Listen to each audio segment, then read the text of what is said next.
Hello everyone. I am Dr. Sangita Diliprao Sonawane, and once again, I welcome you all back to my channel. I hope all of you are doing good. I was giving a thought for the topic on which a video was to be made. So I came to a conclusion that most of you might just have started your internship or are about to start. Therefore, I have come up with this video which will be an orientation for your internship training program, because most of us do not get a proper orientation before the commencement of our internship in most of the hospitals. So it's better to know some things beforehand to just make your journey more smoother. Okay, so let's begin with this video now. Because I have myself experienced that all of us are really nervous and apprehensive about our internship, because all of us feel that though we have done our theory really well, but practicals will be a bigger challenge. So I would just say neither apprehension nor anxiety would help you. The first important advice is to be really very calm, composed, and empathic at your workplace. You all would need to inculcate this thought that you are here to learn. Okay, you need to be open for all the challenges that might come all your way, all the opportunities that may come your way throughout this 1 year journey of your internship. This is the only time you're allowed to make mistakes, guys, and learn from it. After this, you cannot afford to do any kind of mistake. So, with high hopes and aspirations, begin your journey and, buddy, enter this world for which you have been preparing for all this while now. I assure you that it will yield the best results when you will see the smile on your patient's face that feels like an achievement. Now I have been asked that is it possible to manage studies along with internship? So I would say it depends on the workload. So I would just like make you read this funny quote that life of a medical intern: born, duty करना है, PG coaching करना है, death. Okay. So on the funnier aspect, it is really hectic at times to manage both of these things at the same time.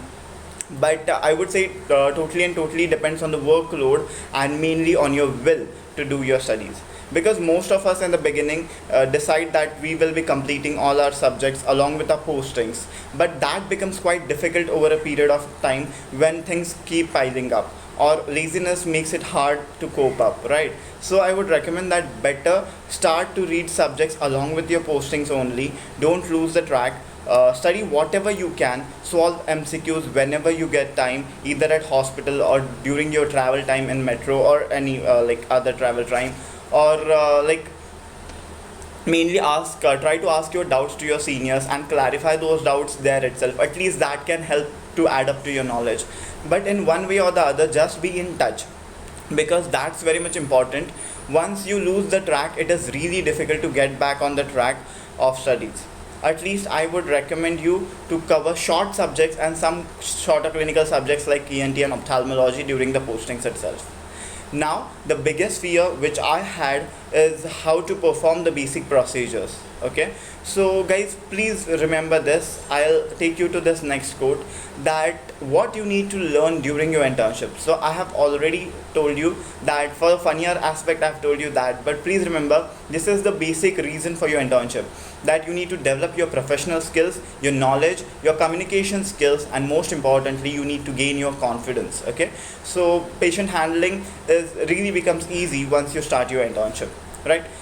So now, as I said already, practicals or the basic procedures that we have, they we become apprehensive during them.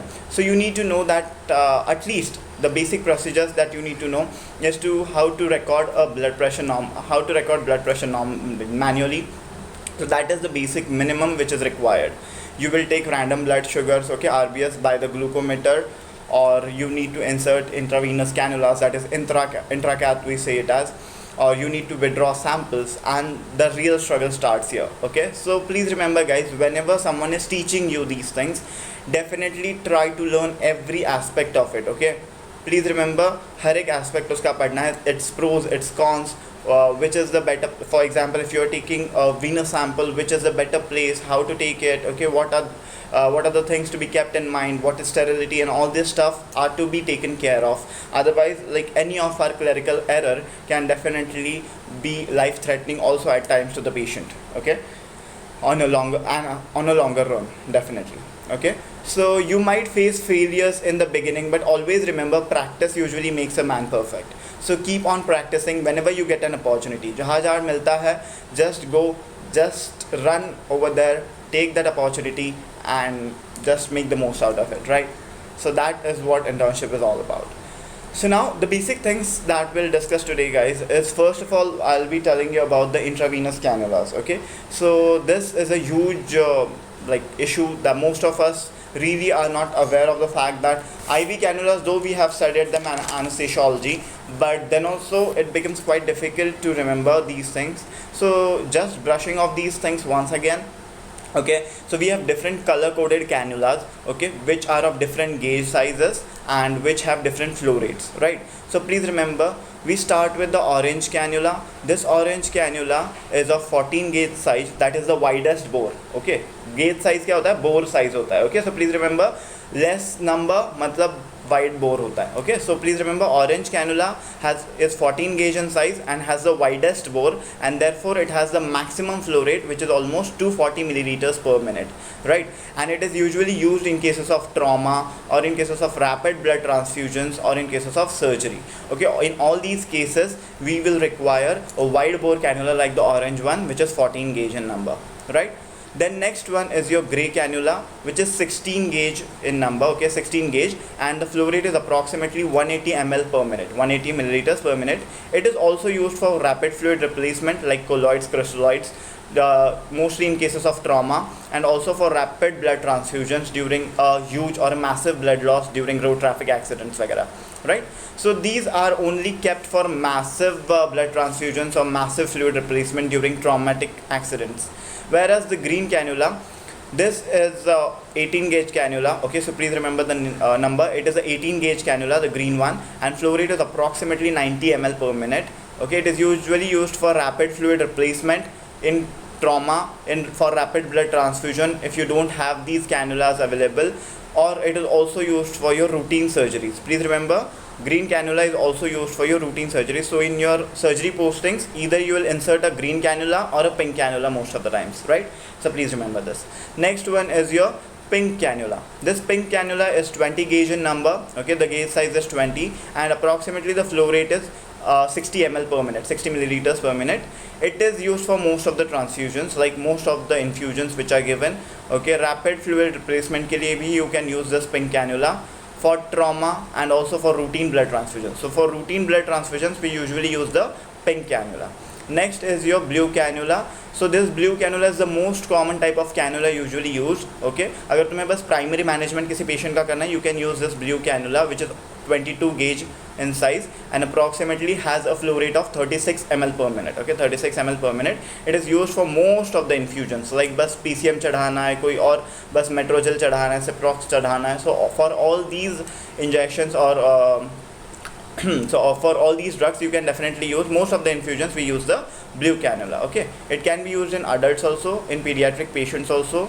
Okay, and it can also be used for blood transfusions, but please remember, usually we prefer blue cannula for the first blood transfusion. For repeated blood transfusions, pink cannula is always a better choice. Okay, then the next one is your yellow cannula. Yellow cannula, please remember, it is 24 gauge in size, approximately 20 ml per minute. Okay, flow rate is कितना है, 20 ml per minute, and it is used for most number of infusions in the neonates and the pediatric population. So please remember, pediatric patient होगा तो most number of times we use the yellow cannula. Okay, it is also used for routine blood transfusions in the pediatric population.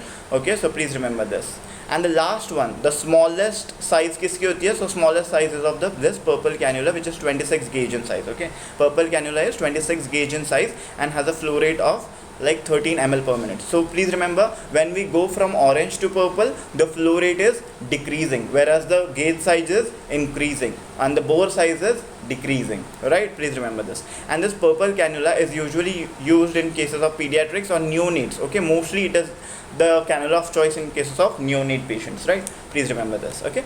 So this is about the cannula, the procedure, the how you insert a cannula, that you will be taught, but at least these basic things you need to know, right?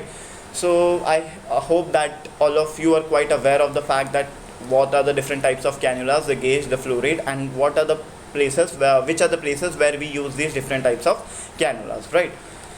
Now mostly moving on to the next one, and this is the most important point, guys, because you will face difficulties always with these vials which are used for different samples, okay? So here I have brought you a comprehensive approach to know about these vials. So main thing is that, like, most of the times we usually tend to get confused in this, okay? And sampling is mostly done by us in most of the hospitals, at least in Delhi.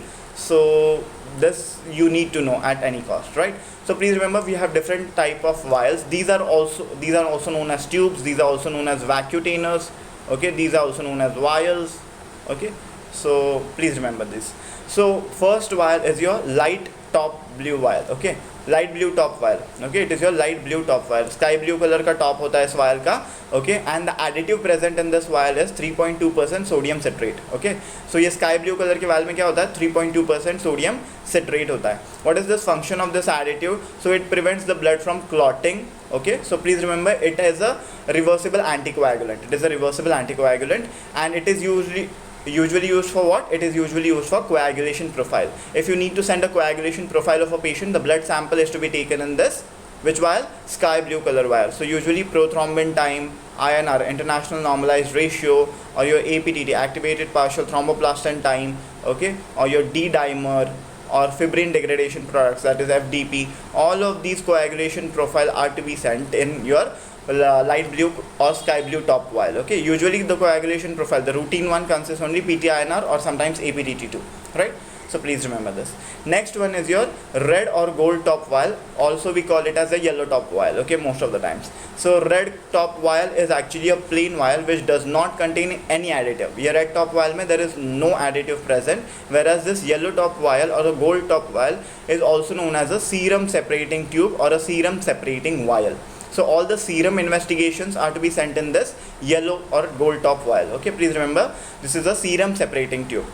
So please remember, this serum separating tube, it usually contains silica and a serum separator. So दो चीज़ें क्या होती है yellow top vial में? Silica and a serum separator, right? So please remember this. Now usually these plain and serum separating vials, in this usually the blood is clotted, okay? And after that it is put into the machine. So usually blood is clotted in this one, okay? There is no need of shaking these tubes, because like anytime the blood should be clotted for the investigations which are sent in these plain or the yellow top vials, right? And here we send most number of investigations, right? All the serum investigations, like your serum CRP, that is serum C-reactive protein, or serum procalcitonin, which are used for infections, or your serum anti-proBNP, okay, which is used in cases of cardiac pathologies, pro-BNP, or all your most number of times, that is your LFT, KFT, serum electrolyte, that is liver function test, kidney function test, serum electrolyte, serum magnesium levels, okay? So all these biochemistry tests, whichever are there, all of them are to be sent in this plain top or the yellow top vial, okay? Please remember this. That is very much important. You also send iron profile in this, okay? Iron profile is also sent in this, please remember. Then also you send your anemia profile in the same, that is vitamin B12 and folate studies are also sent. And also you send your fever studies, okay?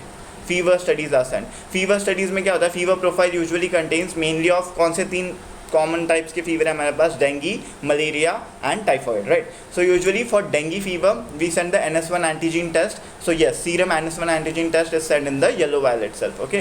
Second is your typhoid. So here we either send a Vidal test or we send a serum typhi dot test. So both of them are to be sent in this yellow top vial again. But for malaria, please remember, for malaria what happens? Malaria, we don't usually prefer this yellow top vial. Malaria mein I'll tell you further which is the color of vial used, right? It is then this plain vial or the yellow top vial is also used for serology. Serology मतलब तुम्हारे viral markers जब तुम्हें भेजने हो, that is your HBS antigen, anti-HCV and your VDRL, okay, for syphilis which is there, okay? or HIV, all of them are to be sent in this vial itself, right? So please remember, all of these tests, most number of tests are sent in the plain or the yellow top vial. Next is your green top vial. Next is your green top vial, which contains sodium or lithium heparin. Okay, so please remember, this green top vial usually contains sodium or lithium heparin. Not very much in common use. Okay, it prevents the clotting by inhibiting the thrombin and thromboplastin, and it is usually used for stat and routine chemistry, but this is not available most of the times. So green vial is not really commonly used. Next is your lavender or a pink vial. Okay, so please remember, lavender or a pink top vial is a very common vial, routinely used. Okay, it contains potassium EDTA. So please remember, a lavender or a pink top vial is the most commonly used vial, I feel. Okay, usually it contains potassium EDTA, which is an anticoagulant. Okay, it is also an anticoagulant, and whenever you take a blood sample in this lavender or a pink top vial, you need to shake the blood. Okay, at least you need to invert the blood sample almost minimum at least 5 to 6 or 8 number of times at least, so that the anticoagulant, that EDTA, is properly mixed with the blood sample and it does not clot, right? So please remember, lavender or pink top vial is a EDTA vial. You need to properly mix the blood sample with it, right? And it is used for hematology and in blood bank. So please remember, blood bank may usually we have this pink top vial, and the lavender top vial is usually used for hematology. That is your CBC, the most common test, complete blood count jo bhejte hai, okay, for that. Then ESR, that is erythrocyte sedimentation rate, for that also we have this lavender top vial. Next one, that is HbA1c. Okay, for HbA1c also we have this lavender top vial, which is for long term sugar control, right? HbA1c. Next, apart from that, I have told you about fever में dengue और typhoid के लिए yellow top vial जाती है, but for malaria, please remember guys, for malaria we send this lavender top vial. Okay, usually for malaria there are two tests, either there is a RMAT, that is a rapid malaria antigen test, or we have a PS, that is peripheral smear for malarial parasite, PS4MP. So for that also we send the blood sample in this lavender top vial. Okay, so please remember, malaria investigation, CBC, ESR, HbA1c, इनके लिए blood का sample किस में जाएगा? It will go in this lavender or the pink top vial. And mostly blood group also goes in the same vial, right? Blood group or BGCM, that is blood group and cross matching, which is to be sent to the blood bank, right, for blood transfusions. All of these samples would go in this lavender or the pink top vial. Next one is your grey vial, the last one. Okay, so grey vial, it usually contains sodium fluoride. Okay, so please remember, it is your sodium fluoride which is present in this grey vial. It also contains potassium oxalate. So sodium fluoride का main काम क्या होता है? So please remember, it inhibits glycolysis. So it is an anti-glycolytic agent, and it is also an anticoagulant. Okay, so anti-glycolytic agent and anticoagulant. So it is usually used for your glucose investigations. That is your fasting blood sugar, okay, postprandial blood sugar. For all these investigations, we usually prefer sending blood sample in the grey colored vial. Okay, a grey top vial, you usually send the blood sample. Please remember this. Okay, also for lactic acid or lactate, the grey top vial is to be sent. Okay, grey top vial. One more important thing guys, in this sky blue or the light blue top vial that you had for coagulation profile, please remember, this is the vial. Here there is a black mark. Okay, here there is a black mark. In cases of PT-INR or any of the coagulation studies, you need to send the blood sample till the mark itself. Okay, till the mark. You need to appropriately fill the vial up to the mark itself. Okay, not less, not more. Okay, they will not accept the sample otherwise. Okay, so the sample should be till the mark itself. Otherwise, in all of these other vials, most of the times you can send at least 1 or 2 ml. Okay, minimum 1 ml of sample is required for most of the machines, so that can be sent. Okay, and uske alawa one microbiological test is there, that is your blood culture, right? So for blood culture, usually for blood CS, blood culture and sensitivity, you usually get 2 types of bottles. Okay, you usually get 2 types of bottles. The color is different in most of the places, so please remember, 2 bottles are required, and each of them should have 5 ml of blood. Okay, they contain usually a fluid inside them, they contain a culture media inside them already. Okay, so 5 ml of blood should be there in each of the blood culture bottles. Okay, and these blood culture bottles are usually, one is for aerobic and second is for anaerobic. Okay, second is for anaerobic, that is important.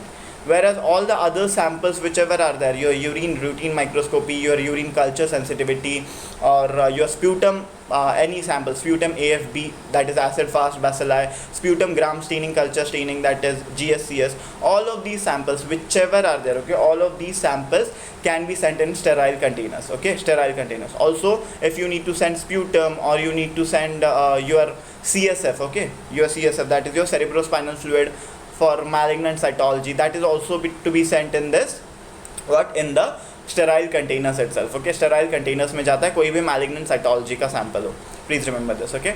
CSF का एक sample जाएगा if you are suspecting tubercular meningitis and you have performed a lumbar puncture and CSF sample है, so please remember one CSF sample will go in the yellow vial, that is for your LDH, that is lactate dehydrogenase, ADA, that is adenosine deaminase, okay, sugars and proteins, okay, this is a biochemistry sample, therefore it goes over here, sugars and proteins. One CSF sample goes in a yellow vial. Same goes for your pleural fluid also. If you are aspirating the pleural fluid, pleural tapping के बाद, so for pleural fluid also, if you are suspecting a tubercular etiology, these are to be sent for the biochemistry. Next one, one goes for your malignant cytology in cases of CSF or pleural fluid, okay, which goes in a sterile container most number of times. In pathology labs it goes, right, and one of the sample goes in a lavender top vial. One of the sample goes in a lavender top vial. In lavender top vial, it usually goes for your TLC DLC count, that is total leukocyte and differential leukocyte count in the CSF or in the pleural fluid, okay. So please remember, CSF या pleural fluid का अगर TLC DLC करना है, it will usually go in the lavender top vial because it is a hematology investigation, right? So I hope now this is very much clear to you and you will not make any mistakes like most number of times. Okay, so apart from this, now the next and the most important mistakes most of us do is improper biomedical waste disposal, guys. So it is really important to segregate this biomedical waste like properly, because most of us do not get a proper orientation. Though we have read these things in PSM, most of us tend to forget this, okay. It is a human error that happens usually, but it is really very important to know about proper biomedical waste management, okay.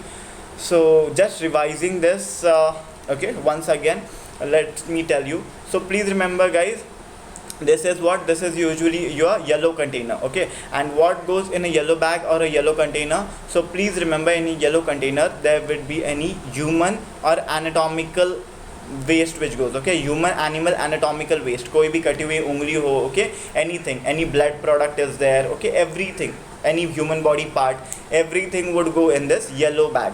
Apart from that, there would be soiled waste, any waste which is soiled, okay, which is contaminated with the human blood or human bodily secretions, that also go in this yellow bag itself, okay. So previously expired medicines were thrown in the black bag, now they are to be thrown in the yellow bag itself. Next one is your chemical waste, any type of chemical waste, any liquid, NS, okay, anything, all of that liquid waste or chemical waste, it usually goes in the yellow bag itself. Next is your any body fluid that I have already told you, blood hoga, koi pus hoga, any serous fluid if there, okay, any of these fluids will usually go in this yellow bag itself, okay. Urine is usually drained out, okay, so please remember this.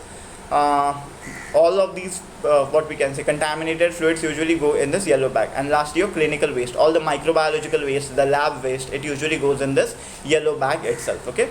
And this yellow bag is finally what, it undergoes the process of incineration, right, ये तो पता ही होगा, incineration, which is at 1200 degrees centigrades.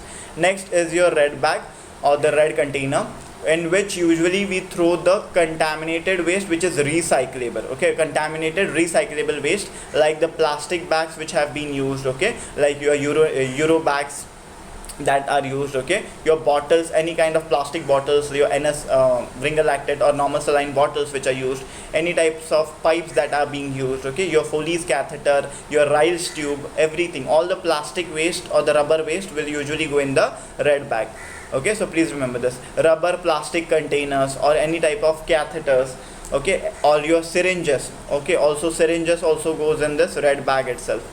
Plain syringes without needles, so please remember, syringes without needles, they go in this yellow bag itself, please remember this, okay.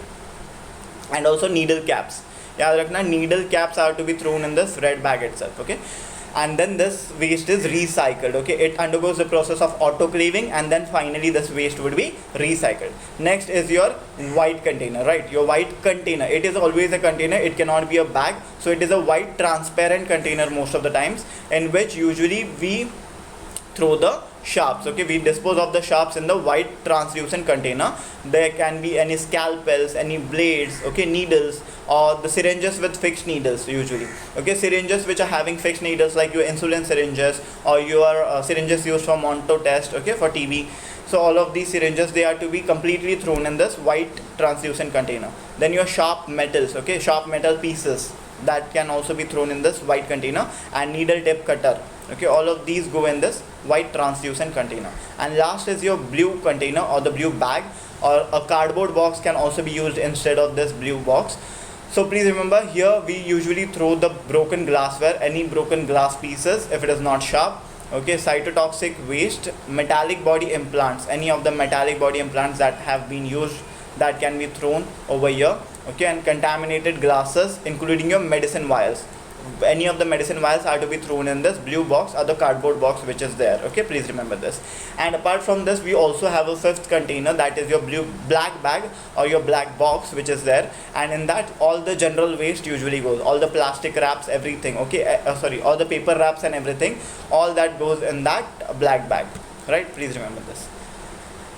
So with this, I hope that I have told you enough about this. But apart from this, we also need to insert sometimes the Foley's urinary catheter, which are of different sizes. Most of the number of times we use the 14 or 16 gauge of urinary catheter. Okay, that is to be inserted, guys. Please remember that. And there are also various type of RT, that is your Ryle's tube or nasogastric tubes, which are usually inserted if the patient is to be kept nil per oral, if the patient is unconscious, or the patient is on ventilator, or if the patient is delirious, or in cases of poisoning, right, when we need to perform a gastric lavage. In all these cases, we need to insert a Ryle's tube or a nasogastric tube, right? So for that also we need to choose the correct size. Okay, so please remember this. And also there is one Goodell's airway, which is a oropharyngeal airway. Okay, so that is also to be inserted in cases of emergencies only, when a person is to be ventilated, when a person is to be intubated. Okay, if the person is on ventilation, right, to just avoid that person should not chew or he should not bite on the ET tube, that is the endotracheal tube. So with this, I hope that at least the basic information I have given you. Apart from this, the last investigation that we usually perform is your ABG, that is your arterial blood gas analysis. I can come up with a video short one to explain how to analyze ABG, but how to withdraw an ABG, it is please remember, guys, you need to first of all heparinize the syringe. We usually take a smaller syringe, like a 2 ml syringe is enough. Okay, and we usually heparinize the syringe, that is we take heparin in that, and then we push back the heparin. We coat the walls of the syringe properly with heparin so that the blood is not clotted, and then we take a ABG. Usually we palpate, we perform an Allen's test that you all might be aware of, and then we palpate the radial artery most number of times. Okay, and then just at 90 degrees or at 45 degrees we insert the needle, and then we get a pulsating blood flow from the arteries. Okay, the proper procedure you can learn from your seniors in your hospitals most. Okay, so please remember, ABG is also a very important procedure that you need to perform. Either you can prefer your radial artery or the brachial artery, or in patients where the pulse is really very feeble, you can directly go into your femoral artery. Okay, and femoral artery, if the patient is intubated and the patient is like the veins are already collapsed, so in this cases, if you need to perform an ABG itself, you can directly take femoral blood sample from the femoral artery itself in a larger syringe, like a 10 ml syringe, and you can send all the samples from there itself, right? So to avoid pricking your patient more number of times. So that is usually done in this clinical practice. Once you step into your internship, you all would be fascinated with all the processes that you have read earlier, and now you are like watching them in front of you. So I hope all of you will do really well in your internship. Wishing you all the very best for your internships, guys, and thank you so much, and let's meet in the next video. Thank you so much, guys.